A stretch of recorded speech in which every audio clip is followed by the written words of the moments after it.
Lesson 86 is called Arithmetic Sequences. What this has to do with is a list of numbers, but a very specific type of a list of numbers. So an arithmetic sequence is a list of numbers that have a common difference. Now, when you see the word difference, that should make you think subtraction. That's what these numbers are related by. There's a common difference, something that is being added to the numbers in order to get the next number. Here's what I mean. For example, if I had 2, 4, 6, 8. What is being added every time to get the next number? Well, the 2, you're going to add 4. From 2 to get 4, you're going to add 2. From 4 to 6, you add 2. From 6 to 8, you add 2. What that means is whatever you're adding every time is the common difference. So the common difference in this case is 2. This is an arithmetic sequence because the numbers are all related to each other by addition, the common difference. Now, there's another definition. So say this is my list of numbers. This is my arithmetic sequence. 2 and 8 are the ends of my sequence, the beginning and the end. Whatever's in the middle, those are called your arithmetic means. Now, in this case, mean does not mean the average of all the numbers, because it can't, because we have multiple numbers in the middle. But the arithmetic means are the numbers that are in between your first and your last number. Now, there's a formula that helps us solve arithmetic sequences. Here's what it is. So let's look at one, and we're going to come up with our formula. If I have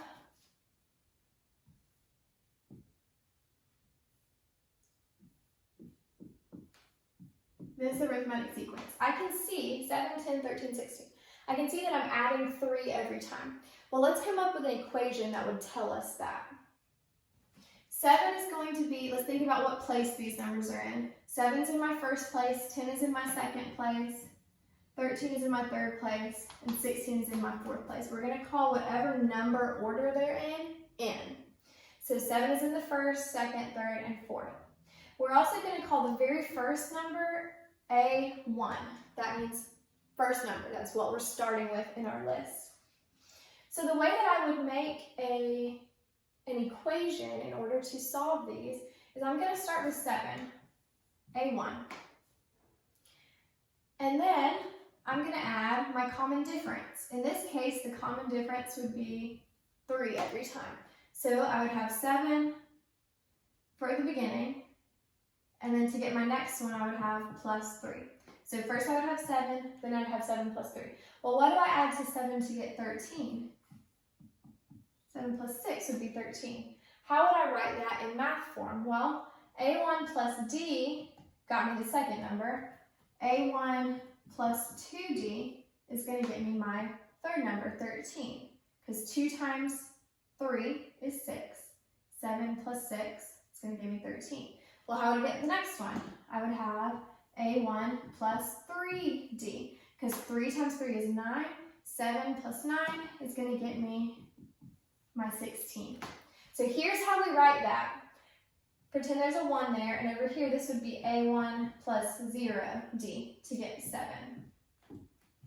The way that you get this number right here that's in front of D is by looking at what place you're in. When I'm in the first place, I have 0. Second place, 1. Third place, 2. Fourth place, 3. What that means is the number that's in front of D is going to be your n minus 1. So the formula for how to write arithmetic equations, you're always going to have A1 as your beginning, and then you'll have n minus 1 times the common difference. And that'll get you whatever number you want. We're going to do a few examples, but this formula is really important. We're going to use it a lot. Example 1 from lesson 86 says write the first 4 terms of the arithmetic sequence, and it gives us our starting number and our common difference, D. All right, in order to do this, we need to use the formula that we came up with. So First four terms are going to be A1, that's our first one. Let's write first, second, third, fourth. Our second one is going to be A1 plus D. Third one's going to be A1 plus 2D, because remember it's whatever number it is minus 1, so it's second. So it's the third number, so 2D. And then A1 plus 3D. So then all you have to do is plug it in. A1 is negative 14, so that's your first number. Then we'd have negative 14 plus 10. Negative 14 plus 2 times 10, 20. And negative 14 plus 3 times 10, 30. You just simplify those, so you should get negative 14, negative 4, 6, and 16. Those are your first four terms of the sequence. You could keep going, but it just wants the first four terms. Then, example 2 says, find the 25th term, A1 equals 12 and D equals negative 6. Well, if we're finding the 25th term, that means we would be doing A1 plus 25 minus 1 times D. 25 minus 1 would be N minus 1. So A1 is 12, 25 minus 1 is 24, and D is negative 6. You just plug that into your calculator, and you should get negative 132 is the 25th term in this arithmetic sequence. Then, example 3 says, insert 3 arithmetic means between 2 and negative 4. That means we're starting with 2, we're ending with negative 4, and we want a second, third, and fourth number in between. So we're going to have 5 numbers total. Starting with 2, ending negative 4, with 3 numbers in between. Here's how we do that. We know 2 is going to be A1, and we know negative 4 is going to be A1 plus, it's the 5th number, so plus 4D. And we need to figure out what our common difference is going to be. So if A1 plus 4D, and we know A1 is 2, A1 plus 4D equals negative 4, because that's our 5th number right here. And I know A1 is 2, so 2 plus 4D equals negative 4. Subtract 2, you'd have 4D equals negative 6, so D equals negative 3 over 2, negative 6 over 4, which simplifies to negative 3 over 2.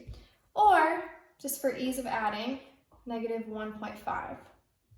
So what that means is that's what we add every time to get our next number.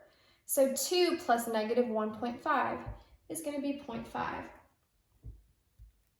0.5 minus 1.5 is going to be negative 1.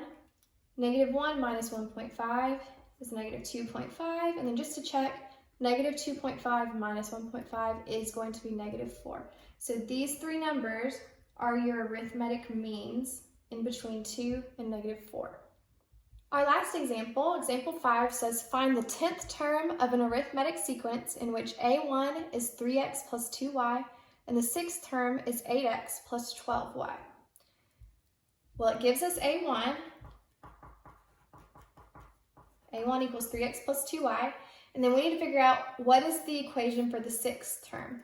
We know it's going to be A1 plus 5, because we're the 6th term, minus 1 times D, and that's going to equal 8x plus 12y. Just like in the last example, what we're going to do is take A1 and substitute it in right there. So we'll have 3x plus 2y plus 5d equals 8x plus 12y. In this case, you're not going to get a number for d. You're going to have an x and a y in it, but you do want to solve for d at this point. So we're going to subtract our 3x and our 2y from both sides. So we'll get 5d equals 5x plus 10y, and then divide everything by 5 to get d by itself. So you'd have x plus 2y equals your d. And then it wants us to find the 10th term. So the 10th term is going to be a1 plus 9d. So we just substitute in. a1 is 3x plus 2y. 9 times d is x plus 2y. And you just simplify that and add like terms, and you'll have your answer. So 3x plus 2y plus 9x plus 18y, just distributed that. and then add your like terms. So you'll have 12x plus 20y, and that would be your 10th term.